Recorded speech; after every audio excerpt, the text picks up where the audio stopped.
अस्सलाम वालेकुम, नमस्कार, सत श्री अकाल एंड गुड इवनिंग। मैं हूं अर्ज़ू काज़मी और आप हमेशा की तरह से देख रहे हैं जी पॉइंट ऑफ व्यू। हमें जॉइन किया साजिद ताड़ साहब ने, बहुत शुक्रिया सर कि आज आप आए।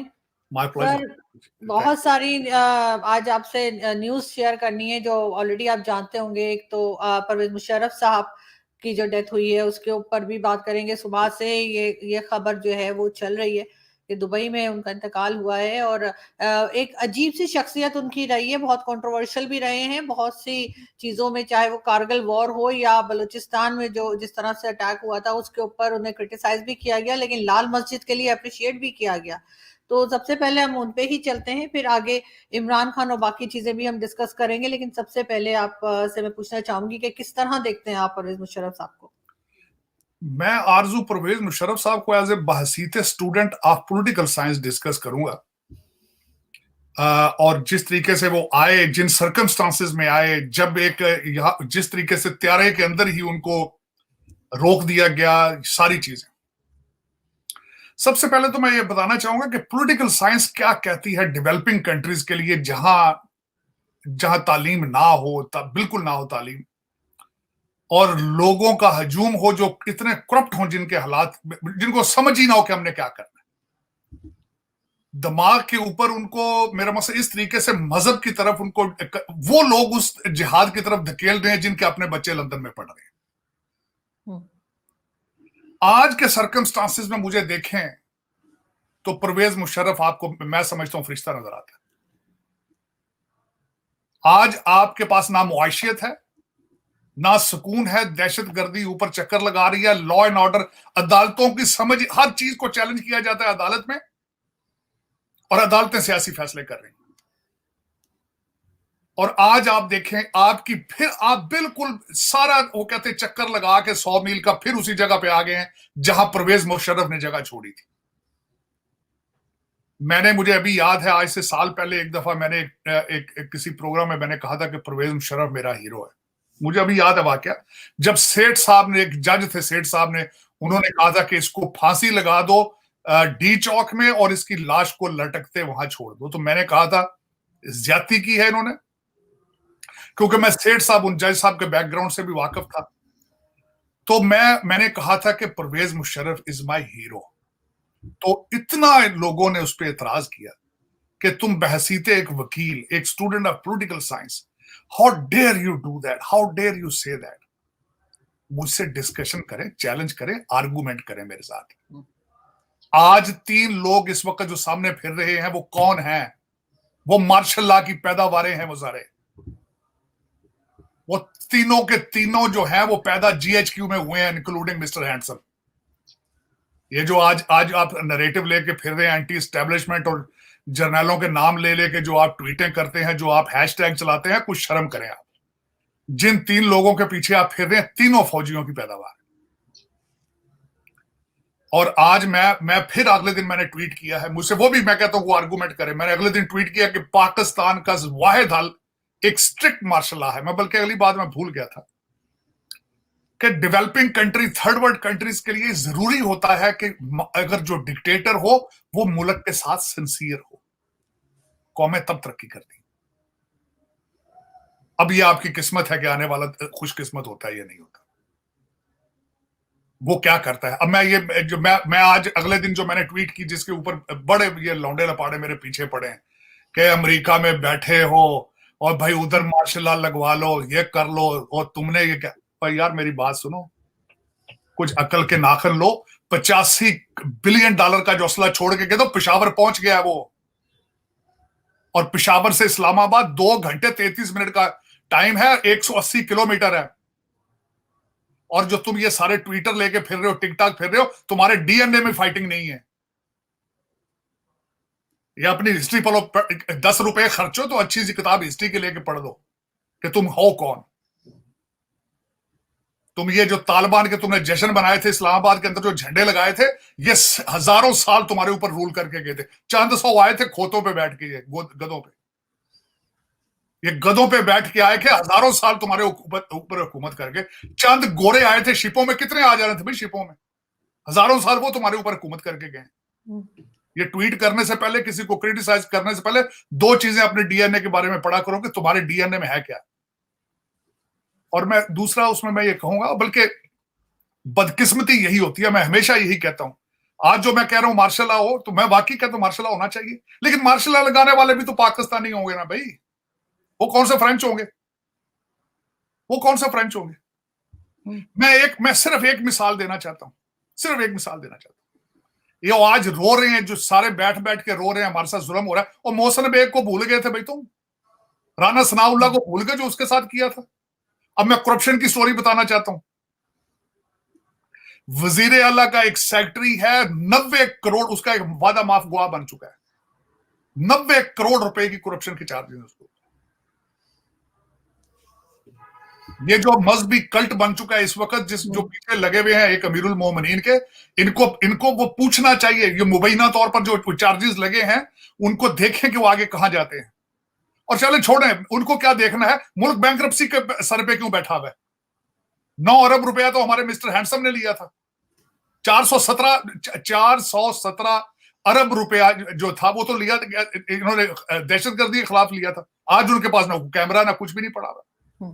मुझे ये बताएं, वो 25 साल का मिनिस्टर है, 74 कनाल की कोठी बना रहा है पेशावर के अंदर, जिसमें 12 कनाल की वो झील बना रहा है अंदर, और पेशावर डेवलपमेंट अथॉरिटी की वो मशीनें इस्तेमाल कर रहा है। जिस मिनिस्टर की दाढ़ी पूछे ही नहीं है, 75 कनाल की कोठी बन रही पेशावर में, वो जाके देख लो भाई। वो जैसे बंदों के ऊपर इस तरह की तुम ट्वीट करने से पहले ये सुन लिया करो, और उर्दू में ट्वीटिंग करना छोड़ो, पहले इंग्लिश सीखो।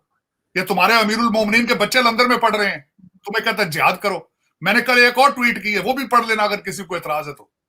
लोगों के बच्चों को जेलों में भेजने से पहले अपने बच्चे क्यों नहीं बुलाता ये? बिल्कुल, अपने बच्चों को बुला के जेलों में भेजे ये पहले, सबसे पहले। कहता है जेल भरो जेल भरो, मजाक बना रखा है। मुझे तो इससे गिला ही नहीं है, मुझे तो गिला उनसे है जिन्होंने इसको बनाया है। जब तक आरजू वो बाहर निकल के अपनी गलती का इतराफ नहीं करेंगे, ये मुल्क नहीं बचेगा। क्योंकि हमेशा जो इस्लाह शुरू होती है एडमिशन से, करेक्शन शुरू होती है एडमिशन से। पिछली माजी की गलतियों को जब तक आप एडमिट नहीं करेंगे, आपकी इस्लाह शुरू नहीं होगी। और यही मसला है। इस वक्त $85 बिलियन के असले को क्या करोगे भाई? थर्मल टेक्नोलॉजी लेके पेशावर पहुंच गए वो, नाइट विजन गागल है उनके पास, क्या करोगे? जो सर बार बार कहा जा रहा है इनके पास सिर्फ 18 दिन के पैसे रह गए हैं, इनके पास फंड खत्म हो गए हैं, वो क्या होगा, उसका क्या होगा आपके ख्याल से? इनके पास सिर्फ 2 हफ्ते का आपके पास तेल बचा है और कुछ भी नहीं। क्या होगा? कुछ भी नहीं होगा। क्या होगा आगे? पहले कौन मर रहे हैं सड़कों के ऊपर? कौन मर रहे हैं? वो मरते रहेंगे, भूख से मरेंगे चाहे धमाकों में मरे, वो मरते रहेंगे। ये आपका 5000 बंदा जो है वो 1 वे टिकट लंदन और दुबई का लेकर बैठा हुआ है इस वक्त, वो तो उड़ जाएंगे। जो आईएमएफ के आसपास जितने बच्चे फिर रहे हैं, जो फाइलें लेके अफसर फिर रहे हैं, सबके बीवी बच्चे डुअल सिटीजन हैं। सर इनका भी सुनने में आ रहा है इमरान खान का कि उम्रा करने जाना चाह रहे हैं, इनकी टांग तो ठीक हुई नहीं, उम्रा कैसे करेंगे? ओ भाई वो पता नहीं क्या डर। कहीं बाहर निकलने की कोशिश तो नहीं कर रहे हैं? ऐसा तो नहीं कि वापस ही ना आए? देखे वैसे आज जाए कल जाए चले तो इसकी डेस्टिनेशन तो लंदन ही है ना भाई। इसकी डेस्टिनेशन तो लंदन, जहां बच्चे बैठे वहीं जाएगा, और कहां जाएगा? या इतना इसको पाकिस्तान से इतना प्यार होता तो अपनी औलाद ही बुला लेता। लेकिन इससे क्या भाई, अपने जिस्म का टुकड़ा लड़की है, उसको रिकॉग्नाइज नहीं कर रहा है, उसका नाम ले तो शर्मिंदा हो जाता है, आगे परे हट जाता है। जो अपनी औलाद के साथ सिंसियर नहीं, मुल्क को क्या देगा भाई? लेकिन ये हमारे एस्टेब्लिशमेंट ने ऐसा खुदा क्रिएट किया इन जाहिलों के लिए कि अब वो कहते हैं। लेकिन सर इतना डर क्यों रही है एस्टेब्लिशमेंट जो है, वो आम आदमी से भी इतना क्यों डर रही है कि उन्होंने एक नया रूल लेकर आ रहे हैं कि कह रहे हैं कि जी अगर किसी ने क्रिटिसाइज किया आर्मी को तो बगैर वारंट के गिरफ्तारी हो सकती है और 5 साल के लिए जेल में डाल देंगे। ये इतना किस बात से घबरा रहे हैं? क्या समझ रहे हैं कि लोग चुप हो जाएंगे, अगर ये कुछ गलत करेंगे तो लोग बोलेंगे नहीं? ना, ऐसा ना, तो नहीं है। अगर ये लॉ बनाए तो पीटीआई वाले सारे जेल चले जाएंगे। वो तो सारा दिन हैशटैग और इनके खिलाफ नाम ले लेके कर रहे हैं। ये इन्फोर्सेबल ही नहीं है, खुद ही क्रिएट किया हुआ, आगे से बोलते उठते ही नहीं। वो जो मिस्टर हैंडसम है वो तो रोजाना तकरीरें करता है, उसने गिरबान ऐसा पकड़ा हुआ इनका कि छोड़ता नहीं है। यही तो एक इशू है, यही तो एक इशू है। क्योंकि आप जितना वीक अपने आप को शो करते हैं, वही आगे से तालिबान सिग्नल ले रहे हैं कि आप वीक हैं, आप कुछ नहीं कर सकते। जिन लोगों को आपने ट्रेन किया था, जिनको आपने बनाया था, आज उन्होंने आपका गिरबान पकड़ के नीचे गिरा लिया आपको। अब देखें अब क्या होता है। मेरी तो दुआ ही है, मैंने तो मैं तो बिल्कुल इस हक में हूं कि सख्त हैंड, सख्त इस वक्त ईसीएल लिस्ट होनी चाहिए, ईसीएल होना चाहिए और सबके नाम उनके ऊपर होने चाहिए। बिल्कुल। सर एक चीज पूछनी थी आपसे, क्योंकि आप अमेरिका में रहते हैं, तो इमरान खान ने कहा कि आजम स्वाति ने अमेरिका में पेट्रोल पंप पे झाड़ू लगा लगा के इतने पैसे बनाए, तो सर क्या बन जाते हैं इतने पैसे झाड़ू लगाने से? मैंने आरजू, मैं सबसे बड़ी बता, जिस एरिया में बैठा हूं मैं, इसमें सबसे ज्यादा मैं फ्रेंचाइजी था पेट्रोलियम मार्केटिंग में। आज से 20 साल पहले मेरे पास 25 पेट्रोल स्टेशन थे यहाँ पे, और इस तरह बनता होता तो फिर मैं, हो सकता अब तक कोई जजीरा लेके कहीं बैठा होता। ऐसे नहीं बातें होती ये। तो सर इस तरह से स्टेटमेंट उन्होंने आजम स्वाति के बारे में दे दिया अपने ही नहीं, पार्टी के। वो देखें, मैं देखें सियासत देखें, पहले इनकार कर दिया जी कि हम जो ऑल पार्टी कॉन्फ्रेंस में नहीं जाएंगे। उसके बाद एक अगले दिन बोला, उसने कहा नहीं जी उसमें शेख रशीद और आजम स्वाति साहब जाएंगे। एक मजाक है, जिस तरह मर्जी कर लें, इधर से पकड़े उधर से पकड़े, पाकिस्तान को तबाह करने का इन्होंने कोई कसर छोड़ी नहीं। आईएमएफ की जो मुश्किलात हैं वो जाती दफा ये मिस्टर हैंडसम देकर गए थे, सारी सुरंगें उन्होंने बिछाई थी। अब उसका खुमियाजा भुगत रहे हैं। जब मुझे ये बताएं, 2 वजीरे आला ने खुद डायलॉग शुरू कर दिया था आईएमएफ को कि हम पैसे नहीं देंगे, झगड़ा साहब ने और लगारी साहब ने। बताए ना, ये फिर ये जिम्मेदार नहीं है उन चीजों के? 10-10 रुपए जो पेट्रोल नीचे गिरा के कहते, जिम्मेदार नहीं थे उस चीज के? क्या करें अब? लेकिन इनको हकीकत ये नहीं है, हकीकत दुख इसका कि इनको पूछने वाला कोई नहीं है, इनसे कोई क्वेश्चन करने वाला नहीं है। इन्होंने 100 तालिबान जेलों से टीटीपी के लोग छोड़ दिए थे, 100। मैंने नाम भी अगले दिन आपके प्रोग्राम में लिया था, मुस्लिम खान और महमूद खान। 35 लोगों के मर्डर के चार्जेस हैं उनके ऊपर, इन्होंने छोड़े थे। इन्होंने प्रेसिडेंशियल पार्डन्स दी थी। इनकी इन्वेस्टिगेशन नहीं होनी चाहिए? होनी चाहिए। करेगा कौन? वही बात है सर, करेगा कौन?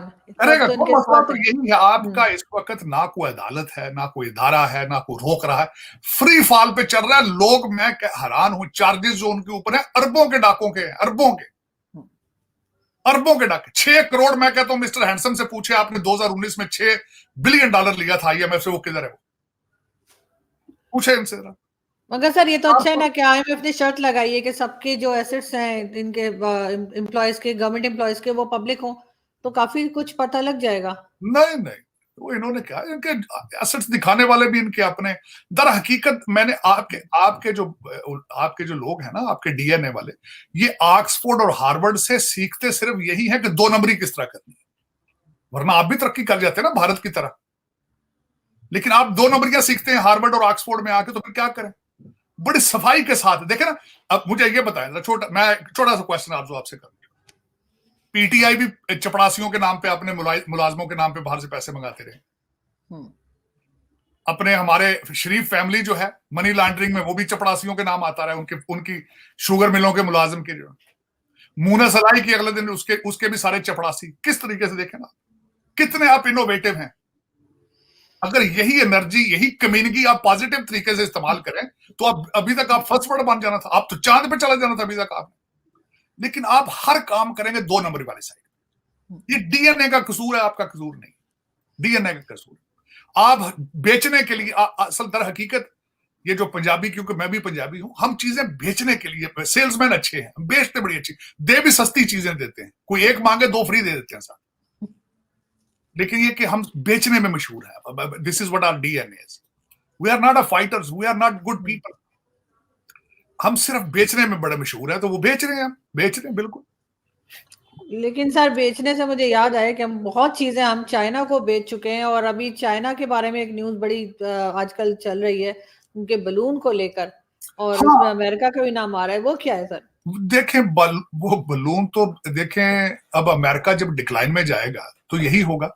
अमेरिकन फॉरेन पॉलिसी को मैं बताना चाहूंगा कि जब दुनिया आप हो जाएं, सो प्रेडिक्टेबल बन जाए आप।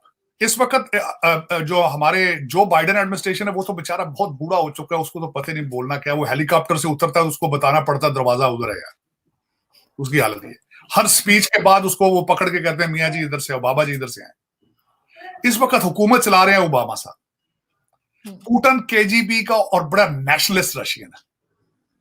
इसी तरह प्रेसिडेंट शी है, वो अपने मुल्क के साथ बड़े सिंसियर है। उन्होंने इनको प्रेडिक्ट कर लिया है कि ये कौन लोग हैं अमेरिकन। उन्होंने कहा ये वीक लोग हैं।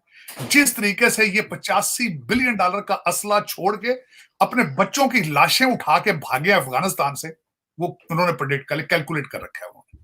उन्हें पता है कि ये अब इनके बस की बात नहीं। 55% इनकी यूथ इस वक्त जो है मरवाना पी रही है और उसमें खुश है ये। मैं हार्वर्ड में आज से महीना पहले गया, वहां पे सारे भारतीय बच्चे बैठे थे, सारे चाइनीज बैठे थे, वो पढ़ पढ़ के वापस जा रहे हैं। इनकी टेक्नोलॉजी, अब मेरे खैर ख्याल में साल 2 साल बाद इनके पास कोई टेक्नोलॉजी बचेगी भी नहीं। इनके पास इस वक्त टेक्नोलॉजी क्या है, जुकरबर्ग और ट्विटर वगैरह ही है और कुछ भी नहीं, या फिल्में बनाएंगे हॉलीवुड की, और क्या है।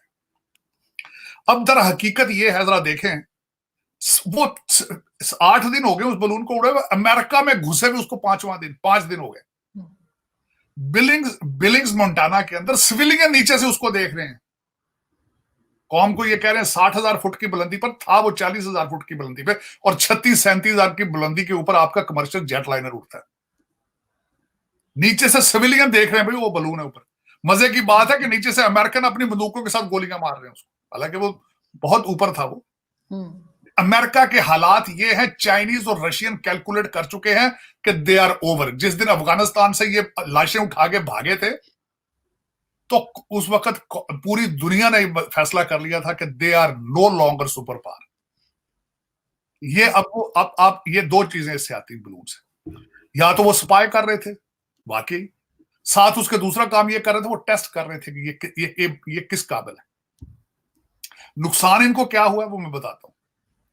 नुकसान इनको ये हुआ है, अमेरिका के अंदर कोई चीज नहीं बनती सिवाय मिसाइलों के, फाइटर जेटों के, टैंकों के, गोलों के अलावा कोई चीज नहीं भी चल यहां बनाते ही।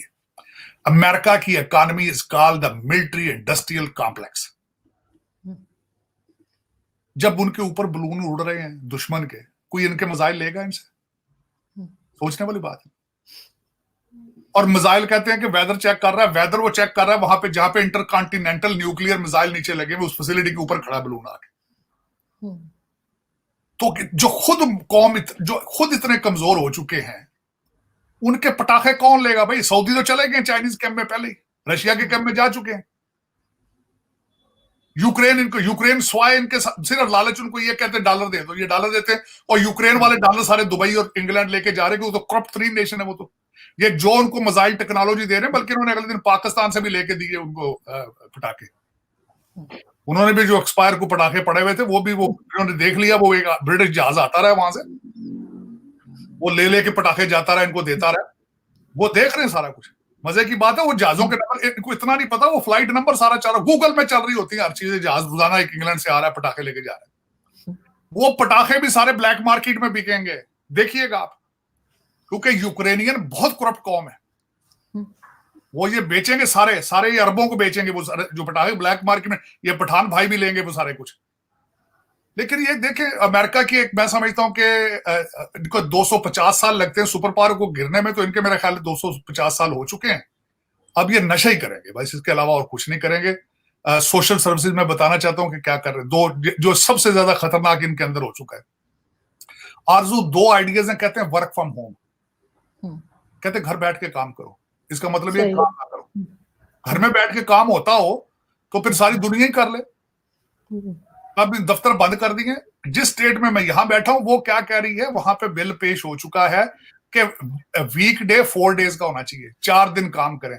और दूसरा उन्होंने क्या किया है, जो सोशलिस्ट आइडिया ये इंट्रोड्यूस कराया है गवर्नमेंट ने, मेरे वाली स्टेट जहां मैं बैठा हूं मैरीलैंड, वो कहते हैं जो एम्प्लॉयर अपने मुलाजमों को 3 दिन की छुट्टी देगा, अगर उसको नुकसान हो तो वो गवर्नमेंट उसका नुकसान पूरा करेगी।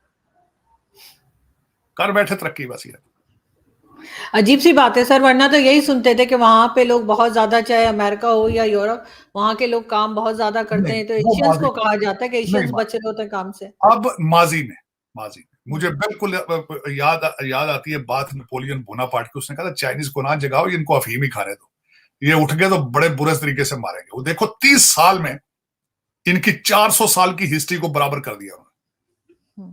30 साल में उठे वो, 30 साल में। और ये 400 साल की हिस्ट्री वाले, 18वीं सदी में हर चीज अमेरिका में बनती थी, इनोवेशन। आज इंग्लिश और मैथ पढ़ने के बजाय ये वीड पे लगे पड़े, आप जिहाद पे लगे पड़े। और सर लास्ट में मैं पूछना चाहूंगी, ये जो अभी टीएलपी का जो है असद साथ रिजवी, सॉरी, उसने कहा कि जी एक हाथ में बम रखें और एक में जो है वो कटोरा रखें, या पैसे लेने जाएं, फंड लेने जाएं, नहीं तो फेंक दे। क्या कहेंगे सर, अब इस तरह के लोगों को अरेस्ट क्यों नहीं किया जाता हमारे यहाँ? नहीं भाई, वो इन्हीं की तो प्रोडक्ट है, रस किस तरह करे? जब उसके पास लाइसेंस उसके वाले साहब ने कहा था, आपको याद होगा, मैं उसको बड़ा एंजॉय किया, उनकी एक तकरीर थी उनकी, रिजवी साहब की, जो बुजुर्ग थे, उन्होंने कहा था भाई मेरे पास हल है सारे कर्जों का, जाके इनको कह दो हमारे पास पैसे ही नहीं है। तो बच्चे ने फिर यही कहना था ना, कहता है इनको कौन, हमारे पास कोई पैसे नहीं है, गौरी गौरी फेंको इनके ऊपर। जे आया गौरी उसका भी आता है। कसम यार, मुझे खुदा की कसम, आपकी कौम के माइंडसेट पे कभी मगर सर वो फिर भी ओरिजिनल था, सर वो फिर भी ओरिजिनल था। ये कॉपी करने में मजे का नहीं लग रहा है, जो कह रहे हैं ना एक हाथ में बम लेके जाए और एक वैसे, मजा नहीं आया जो इनके फादर के टाइम पे वो बोलते थे वाले ना, वो साहब फिर तो भी कुछ वो फनी। तो क्लासिक थे ना भाई, वो तो क्लासिक थे, वो तो चीजें वो तो बड़ा एंजॉय कराते थे, फन होता था, साथ इलामा इकबाल के शेर फेंकते थे वो, और क्या बात है उनकी पे, वो तो बहुत सर बड़े। जब उन्हें कहा जाता था कि वो डी चौक पे या जहां कहते थे फैजाबाद पे बैठ जाते थे, 2 दिन के बाद लिफाफे लेके चले जाते थे, सब भाई खुल्लम वो खुल्ला लिफाफे बांटा करते थे। देखिए भाई, भाई हर चीज हमने खुद ही इजाद की ना, हर चीज तो हम खुद ही इजाद करते हैं। ये मैं आपको बताया आरजू, जिस दिन अफगानिस्तान के अंदर रशिया आया, अमेरिका ने डॉलर भेजे कंटेनर्स में, उसके बाद आप उठे ही नहीं, आप डॉलरों पे लग गए। हमारे परवेज मुशर्रफ साहब भी फौत हुए तो अमेरिकन हॉस्पिटल था दुबई में, इतनी मोहब्बत थी उनकी अमेरिका के साथ। अब आपको अमेरिका के डॉलर ख्वाब में भी नजर आते हैं, आप उठते बैठते भी कहते हैं डॉलर डॉलर डॉलर डॉलर, बस ये बस आपके उन्होंने आपका डीएनए तबाह करके रख दिया। You are no longer human any more, you are mercenaries for hire. जो भी डॉलर दे आप उसकी बस उसके पीछे पीछे पीछे। या सर इस जंग में भी तो मुशर्रफ साहब ने ही डाला था, ये जो अमेरिका की जंग थी अफगानिस्तान में, वो भी तो उन्हीं के टाइम में स्टार्ट हुई थी। उन्हीं ने तो डॉलर पकड़ पकड़ के वहां पे नहीं सबको, कहते हैं कि उन्होंने अपने खुद कहा, परवेज मुशर्रफ ने, कि इतने हजार पाकिस्तानी उन्होंने खुद वो बेच बेचे थे, दिए। नहीं बेचे थे। नहीं, दर हकीकत उन्होंने एक्सटेंड किया पीरियड, शुरू तो ज़िया-उल हक दौर में हुआ था, तो उन्होंने कहा भाई क्यों ना हम भी एंजॉय कर लें, कुछ प्रॉपर्टी बना लें बाहर, हम भी कुछ कर लें। और दूसरा चॉइस भी कोई नहीं था उनके पास, क्या चॉइस था, क्या कोई चॉइस नहीं था उनके पास। अमेरिका उस वक्त इस मूड में था कि वो अमेरिका वाज हर्ट। दूसरा ये कि ठीक है, उन्होंने पैसे बनते हैं तो बन ले, क्योंकि वो ज़िया-उल हक दौर में पैसा इतना बना है। कभी हुमायूं अख्तर रहमान साहब के पूछे ना एलिगेशन, वाले साहब ने कितना पैसा बनाया, जो मैंने सुनता पढ़ा, जो एलिगेशन मुबैना तौर पे चीजें, तो फिर वो फिर आइडियल है ना, आइडियल है। मैं तो खुद दुआ करता हूँ अल्लाह ताला मुझे भी आर्मी जनरल बनाए, पाकिस्तान आर्मी का। सर लास्ट में ये पूछना चाहूंगी, मुशर्रफ साहब को किस तरह से याद किया जाएगा पाकिस्तान में? आपका ख्याल है कि कुछ लोग हैं जो उनके फेवर में बोलेंगे, या सब लोग जो है नेगेटिव ही सोचेंगे, उनकी जो चीजें थी, जो पॉलिसीज थी? नहीं, उनके कुछ अच्छी चीजें थी, कुछ बुरी चीजें थी। बुरी चीजें क्या होंगी, मैं समझता हूँ उस वक्त के हालात ये थे। अच्छी चीजें उनकी ये थी कि खुद करप्ट नहीं थे। मेरा ये क्वेश्चन ये होगा, आपको पता है उनके बच्चे का क्या नाम है, आपको पता है उनका बच्चा आज कहाँ है, आपको पता है उनकी बच्ची आज कहाँ है। वो मैन ऑफ करेक्टर था उस बंदे का, इसमें कोई शक नहीं। हाँ, मजबूरी थी कि उसने, मजबूरी थी, या जिस तरीके से भी आपके जो सियासतदान है उन्होंने उसको अब्यूज किया, वो साथ लगे, उन्होंने करप्शन की खुद पर। He was not a corrupt person. और दूसरा ये था कि he was a soldier, he was a soldier, जिसमें कोई शक नहीं। सख्त फैसले किए उन्होंने, सख्त फैसले किए, जो मैं समझता हूँ वो अप्रिशिएट किए जाएंगे फ्यूचर के अंदर। मैं एज ए न्यूट्रल पोजीशन दूं तो कुछ चीजें ठीक थी उनकी, कुछ चीजें गलत थी, लेकिन मेरे ख्याल में he was better than Ayub Khan. Ayub Khan तो बमाए सारी फैमिली को लेके करप्शन में घुस गए थे, लेकिन मेरे ख्याल में ही बेटर देन ज़ियाउल हक इवन, क्योंकि वॉज बेटर। वो उस तरह की रिलीजन को लेकर उस तरह से नहीं चलते थे। लाल मस्जिद का फैसला उनका मुझे जो पसंद आया था, वो उन्होंने एक मेहरबानी ऑपरेशन जो था, और वाहिद थे कि एक मेहरबानी फरमाई कि उन्होंने जिहाद का ऊपर कंबल नहीं उड़ा, उन्होंने ये भी मेहरबानी फरमाई, और कुछ सांस निकला पाकिस्तानी कौम का। तो अब आपके तो अब बहुत बुरे हालात हैं। मुर्शद पाक खुद जो है वो तस्बीह हैं बच्चे लंदन में, बस ये डुअल पर्सनैलिटीज। बिल्कुल ऐसा ही सर, क्योंकि कारगिल बहरहाल एक ब्लंडर था उनका, लेकिन लाल मस्जिद ऑपरेशन मेरे ख्याल है एक चीज उन्होंने अच्छी करने की कोशिश की थी जो हो नहीं पाया। नहीं, इस तरीके से। कारगिल एक नहीं था, बड़े ब्लंडर। पाकिस्तान की history is full of blunders, full of blunders. आज आपका इकट्ठा ना बैठना, आज आपका तैयारी ना करना, उस $85 बिलियन का आर्मामेंट्स का तैयारी ना करना कि वो किस तरह घुसेंगे, क्या करेंगे आपके कंट्री के अंदर, ये भी ब्लंडर होगा। आज जिस तरीके से आप करप्शन को नहीं रोक रहे हैं, ये भी एक ब्लंडर है। आज ECL को ना बनाना और लोग पैसा ले लेके भाग रहे हैं, ये भी ब्लंडर है। जब खुद ही आप कुछ ना करें, मुझे ये बताएं, आपके इदारों को नहीं पता कि इस वक्त लोग भाग रहे हैं पैसा ले लेके? अगर आप और मैं ये बातें कर रहे हैं तो ये सो रहे हैं। ये सिर्फ बेडरूमों के अंदर ही कैमरे लगाते हैं, आप बॉर्डर पे कैमरे क्यों नहीं लगाते? ये भी ब्लंडर नहीं है ये? क्योंकि ये खुद इन्वॉल्व है ना, इनके अपने भी कोई लोग होंगे। मैंने आपको कहा था, असल में जो आज मैं फाइनल आपको बताता हूँ मसला क्या है। ये साले और बैनोई की गेम है। साला सियासत में है तो बैनोई एस्टेब्लिशमेंट में। वो ये साले बैनोई की गेम है, या कोई जज है, कोई सियासतदान है, सारा जो 5000 बंदे हैं, सारे साले और बैनोई एक दूसरे के। तो साला बैनोई को तो नहीं पकड़ेगा ना, या बैनोई साले को तो नहीं पकड़ेगा। गेम ही सारी है। इतने ऑर्गेनाइज है, इतने ऑर्गेनाइज। देखते हैं सर ये कब अनाउंस करते हैं कि IMF से इनको लोन मिल गया है, ताकि कुछ महीने और ये आगे बढ़ सकें। लेकिन 2-3 जाहिर है कि आरजू में कैलकुलेशन बता देता हूं, अभी IMF का पैसा आएगा 20% पाकिस्तान में, 80% लंदन और दुबई में। वो पहुंचता जाएगा तो खत्म हो गया, फिर ग्राउंड जीरो पे आ जाए। That is the total calculation. उसमें 2 महीने लगे या चाहे 3 महीने लगे, लेकिन वो 20% पाकिस्तान में आएगा, 80% लंदन और दुबई में। पता है इन लोगों को, पाकिस्तानियों को भी पता, मेरा ख्याल IMF को भी पता है, क्योंकि वो भी अंधे हैं जो किताबों को देख रहे हैं। पागल तो नहीं है, नाक में तो नहीं रोटियां डालते ना, देख नहीं रहे कि 22वां प्रोग्राम है ये। 9 बिलियन इसने लिया, 6 बिलियन इसने लिया 2019 में, किधर गया वो?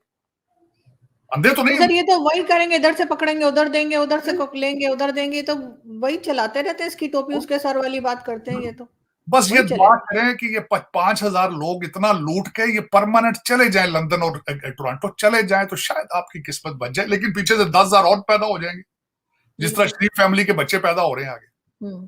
ऐसा ही आगे देखें, मल्टीप्लाई, वो जो 5000 है वो मल्टीप्लाई भी तो हो रहे हैं ना। बिल्कुल। ये कि बस अब आपकी किस्मत ही ऐसी, क्या किया आपने? पाकिस्तान बनाया ही नहीं है, तो उसमें लोग क्या करें, दुनिया क्या करे? आपने फाइलों में बनाया पाकिस्तान, प्रैक्टिकली आपने नहीं बनाया पाकिस्तान। बिल्कुल ठीक, बहुत शुक्रिया सर, आपने ज्वाइन किया। Thank you.